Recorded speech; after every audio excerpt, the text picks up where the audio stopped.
न्याय यात्रा के बारे में बताएं, क्या है, आपको कितना लग रहा है? देखिए, भारत जोड़ो यात्रा कामयाब रही, जो दक्षिण से कन्याकुमारी से कश्मीर तक चली 4000 किलोमीटर श्री राहुल गांधी जी के नेतृत्व में चली। उसके बाद लोगों ने ही डिमांड किया कि राहुल जी पूर्व और पश्चिम भी चलिए, हम भी मिलना चाहते हैं, हमारे साथ बहुत अन्याय हो रहा है।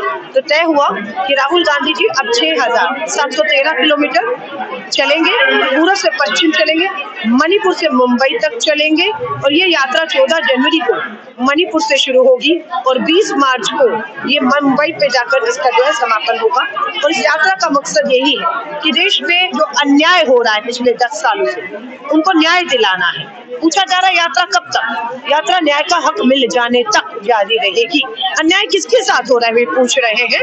बताइए, किसानों की आय दुगनी होनी थी, नहीं होनी थी, पिछले 10 सालों में हुई?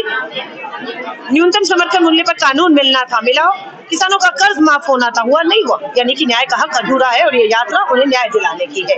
यात्रा देश के करोड़ों बेरोजगार युवाओं को न्याय दिलाने की है। वायदा हुआ था हर साल 2 करोड़ नौकरी, 10 साल में 20 करोड़ नौकरी मिल गई, नहीं मिली। तो उन बेरोजगारों की लड़ाई, ये लड़ाई हमारी महिला बहनों की है। महंगाई की बहुत हुई मार का नारा था, आज वो महिलाएं 500 का सिलेंडर राजस्थान सरकार दे रही थी हमारी कांग्रेस की, आज 450 का वायदा है, मिल रहा है पूरे हर एक करोड़ परिवारों को? नहीं मिल रहा। न्याय का हक, महंगाई।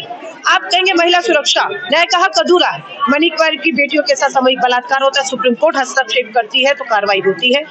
आपका बिल्किस बानो वाले मामले में 11 जो है हमारे सामूहिक उनके बलात्कारियों को छोड़ा जाता है ना, और रिहा किया जाता है। सो आप ब्रजभूषण शरण का मामला ले लीजिए, आप BHU वाराणसी, प्रधानमंत्री जी का निर्वाचन क्षेत्र वाराणसी में BHU की बेटी पढ़ने वाली के साथ सामूहिक बलात्कार करने वाले भाजपा ही है, IT सेल के अध्यक्ष है, जिनके साथ तस्वीरें। उन सबको न्याय दिलाने की अग्निपथ भर्ती योजना, आज दिल्ली के जंतर मंतर पर जो युवा भारत माँ की सेवा के लिए जाना चाहता था सरहदों पर, अग्निपथ भर्ती ठेके की योजना लाके उनका भविष्य, उनकी जो सपने थे माँ भारती की सेवा में जाना, उनका शहीदी का हक में जो तिरंगा का हक था वो छीन लिया, आपने सफेद दे दिया कफन उनके लिए, है ना। तो ये न्याय की लड़ाई है, ये उन्हें हक और अधिकार दिलाने की लड़ाई है, जिसको लेकर ये यात्रा शुरू है और हम देश में निकल रहे हैं पूरी ताकत से। धन्यवाद।